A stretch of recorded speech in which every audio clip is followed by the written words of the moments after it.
Hello, this is Brian coming to you today. I'm making a lot of videos on my snakes more than usual, but maybe it's just that time. But we have sun today in Dallas, and it's about 59, 60 degrees today. It definitely gets colder at night, but I just thought it was a good time to bring them out and show you on video. I do have a few followers that seem to be interested in my snakes and enjoy the content, and I enjoy bringing it to you. And as advice, I have a lot of people that follow me, or some that follow me, that have reptile experience, and they have valuable things to say that I do consider. So I appreciate y'all, and y'all know who you are. There's probably 10. So I just wanted to show you today. I've had Leo. Leo is my hypoboa, and my hypoboa I've had about a year, and when I purchased him, it said he was a yearling, so that means he's a year old.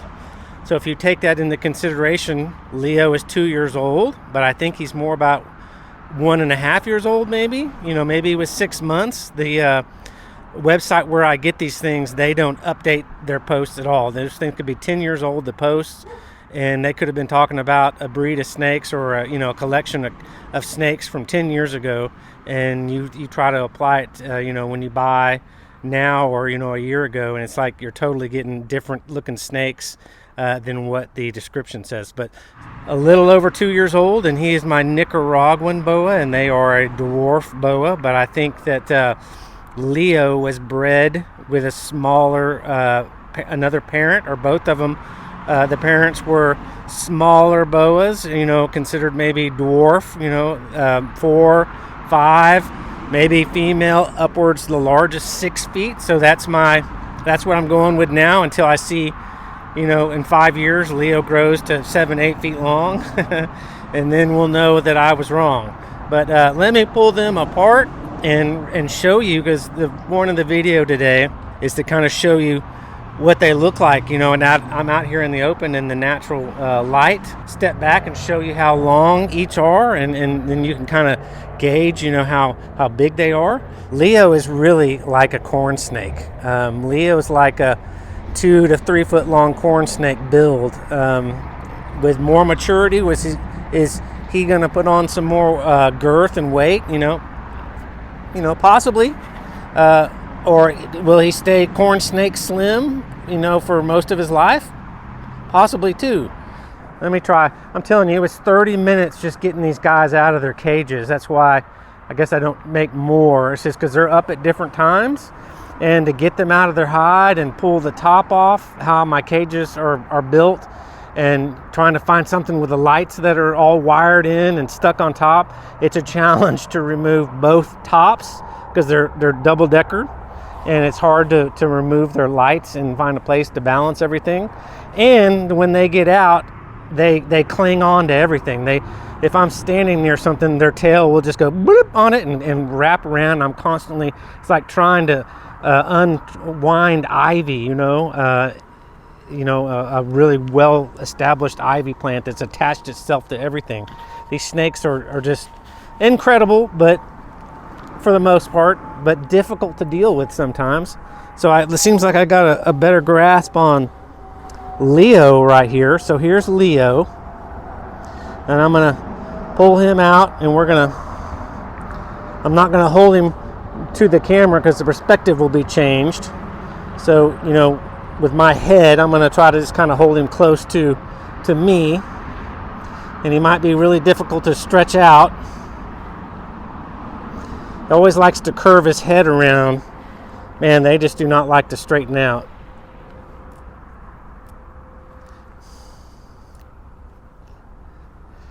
But there's Leo.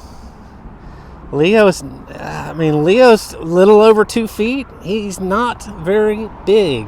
That's his biggest part of his body. And if I put that right up near my nose, he's not very big. Like I said, he's kind of reminds me of a corn snake, a lighter colored corn snake, that's red and orange and has a little bit of black.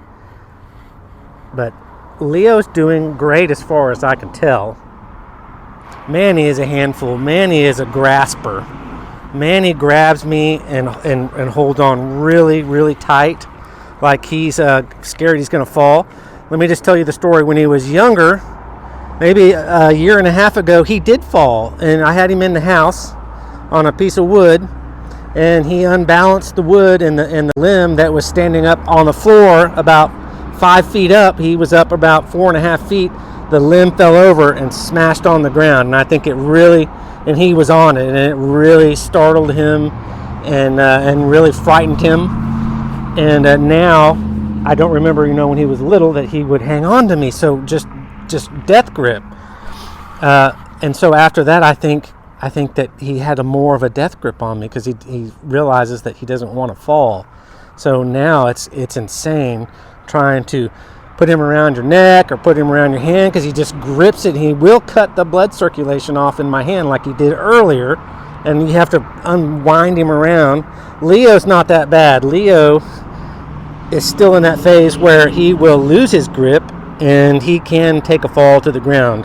Not lately, but I had him maybe 7 or 8 months ago during the summer out here on a fence and things, and he would constantly fall off. So he is maybe not as good a climber as Manny is. Manny maybe is more of a climber, and Leo is more of a ground boa. So let's go to Manny now. Manny's amazing. Let me see if I can switch this up.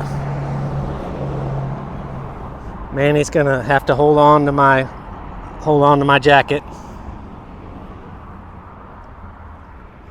Let's see if I can manage this for y'all. I see his tail has always got something. Manny's quite a bit bigger. He's tough to handle. So Manny's girth, and he's a lot more massive, more mass, and definitely more strong. But you can see that's probably his thickest part right here. There's my thumb. Let me see if I can kind of stretch. Oh, there goes Leo to the ground. But he fell in the grass. Soft, padded grass. So we got him down. He went like, uh-oh. He looked up at me like, I fell. So it's tough to hold them out, because and they're so strong.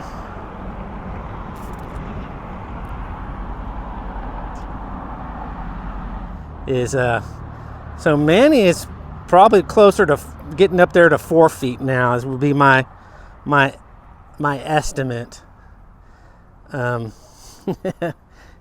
He's dark colored today. Hopefully y'all are entertained by my fumbling around with him. I mean, Leo that's what he does. He's tough to handle sometimes. I mean, he's not hurting me, but it's tough to get them out and show them, because they are always, it's like ball pythons, man, just trying to coil up, and that's tight on my thumb. My thumb is no blood circulation in my thumb for that. As you can see, he's just really clingy. Not a bad thing. Pretty iridescent today. Maybe shed a few weeks ago. Leo, just want to make a point. Manny, and this has a lot probably to do with their growth, and I thought about this the other night, is Manny growing up has shed maybe about 12 times, and Leo so far in his year that I've had him, he shed like 4 times. And so what I'm trying to tell you is that Manny shed a lot more in a year's time than Leo did. And Leo's down there. I just got to keep a tab on it, because they can just disappear in the grass. And so Leo is definitely growing slower than Manny. And remember, Manny is a true classified dwarf boa. So Manny here will not get much larger, in the 4 foot, 5 foot range, maybe, and God,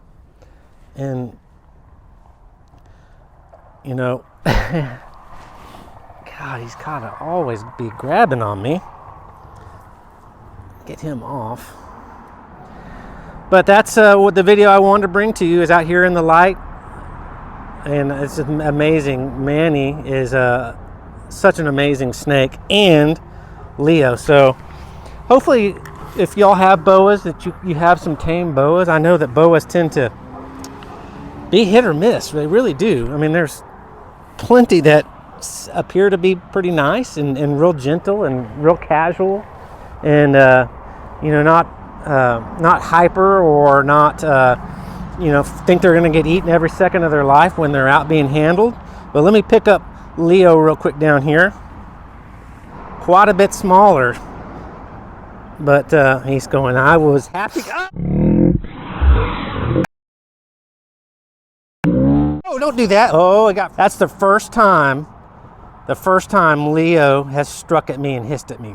First time. And that's a little scary.